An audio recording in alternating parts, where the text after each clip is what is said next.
Our next storyteller explores a different aspect of her personality. It's one she can't quite control.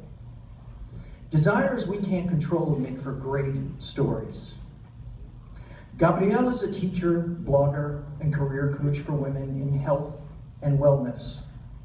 But as you'll hear, she yearns for a life that has a lot more to do with wealth than health. With her story, Luck, Be a Lady Boss Tonight, please welcome Gabrielle Pelicci.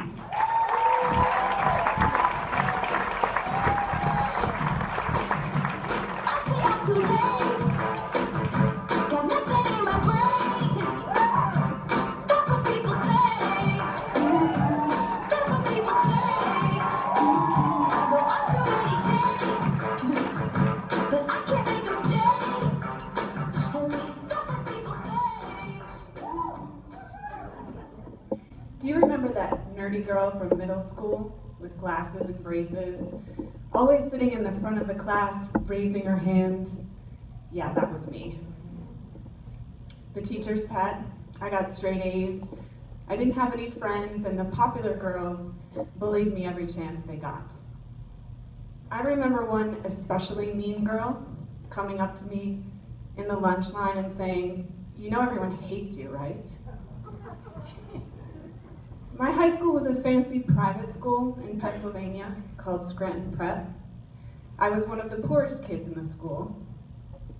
My parents saved their nickels and dimes to pay my tuition, while the other kids lived in mansions, wore designer clothes, and had drivers drop them off until their 16th birthday when their parents bought them a car. My dad said I could be a doctor or a lawyer. Those were my two options. So I stayed in school until my mid-30s and got a PhD in transformative studies at a hippie college in San Francisco called the California Institute of Integral Studies, where I wrote my dissertation about women healers. Dad said that was a made-up degree. I became a college professor, taught yoga on the side, but I never made a lot of money. I justified my financial situation by reminding myself how noble and rewarding it was to educate others.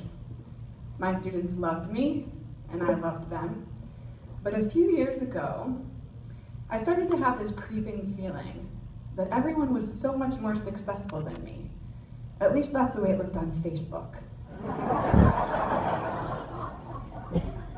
I was working at a yoga studio in New York City, surrounded by bankers and entrepreneur hotshots who seemed to be able to raise millions of dollars for any half-baked idea, like a popsicle made of cucumbers. I did some consulting for a health and wellness startup, and then I caught the entrepreneurial fever. All I needed was one good idea, and I'd be a billionaire. I started planning the trips that I would take around the world in my private jet. Right around this time, I saw an advertisement for the Lady Boss Summit. It was hosted by a group of women entrepreneurs who claimed to be self-made millionaires. The invitation was covered in gold sparkles, and there was a woman holding champagne, saying, "Hello, big, beautiful dreamer. If I can run a multi-million-dollar business from home, why can't you?" Why couldn't I thought. I had a PhD. Creating a successful business should be a breeze. So I bought the $200 ticket, hoping that these savvy women would reveal their secrets to me.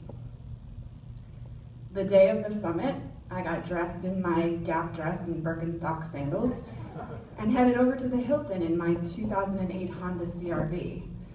All the lady bosses were pulling up in their brand new Mercedes, wearing high fashion outfits and stiletto heels. I hesitated to get out of the car, worried what they would think of me. I had flashbacks of the mean girls coming up to me at school and telling me they were going to beat me up in the parking lot. I put on my best fake smile and walked inside the ballroom. It was decorated like a prom dance with lights and balloons and a big projector screen. Taylor Swift's song "Shake It Off" was blaring in the background. The lady bosses were hugging and kissing like old friends. I felt small and awkward, paralyzed with fear. I found somewhere to sit and tried to make myself invisible. Queen Lady Boss climbed onto the stage in her pink pumps. Everyone jumped to their feet, clapping and cheering.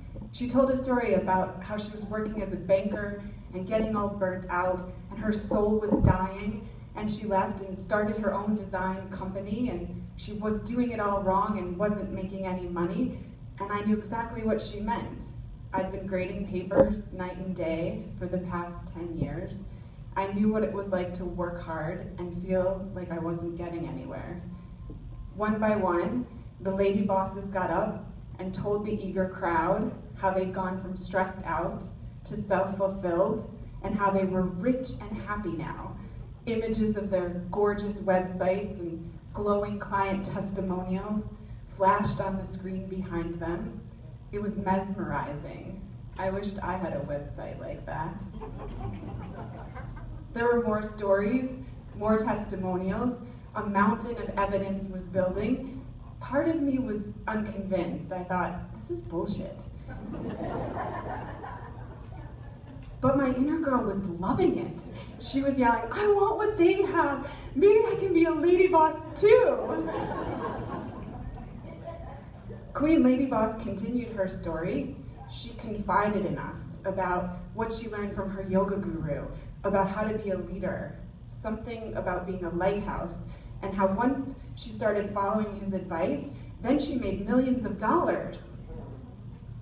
I thought, wait, what? I do yoga. I don't make millions of dollars. So my inner battle continued. The adult part of me wanting to leave, the inner girl wanting to stay. It was like sitting through a movie that you hate, but you can't leave because you want to know how it ends. The music got louder. The suspense was intense. The crowd screamed. I stood and clapped with them like a crazy fool. Then the Queen Lady Boss told us what we'd all been waiting for, how we could have it all, the sisterhood, the success, the piles of cash and high fashion outfits, how we could be rich and powerful and happier than we'd ever been. My inner girl was manic now, like she was high on cupcakes. Yes, tell me, tell me. Then the Queen Lady Boss said, all of this can be yours for only $30,000. Wait, what? Did she just say that I could have money and friends and happiness if I give her $30,000? Yeah, that's what she said. I could be part of the Lady Boss tribe, which included something about exotic trips and masterminds. A dozen women reached into their designer bags and pulled out their credit cards. I looked down at my fake leather bag. My inner girl thought, if only I had that kind of money in my purse. That's when I grabbed the pigtail of my inner girl and said, come on, we're leaving. When I got back into my Honda CR-V, it smelled like a wet dog because the windows leak when it rains. I felt sad and defeated. Then I noticed the red icon blinking on my phone. 104 unanswered emails from students and clients. It was back to the grind. One of the emails was an invitation to an event called the Success Sisterhood Circle. The Success Sisterhood Circle promised to help realize your potential and actualize your dreams for only $500. I rolled the window down in the CR-V to let in some fresh air. How was I ever going to get that private jet by sitting around in my smelly car? My inner girl screamed, only $500 to actualize my dreams. That's a bargain. I scrolled down to the bottom of the invite and hit accept.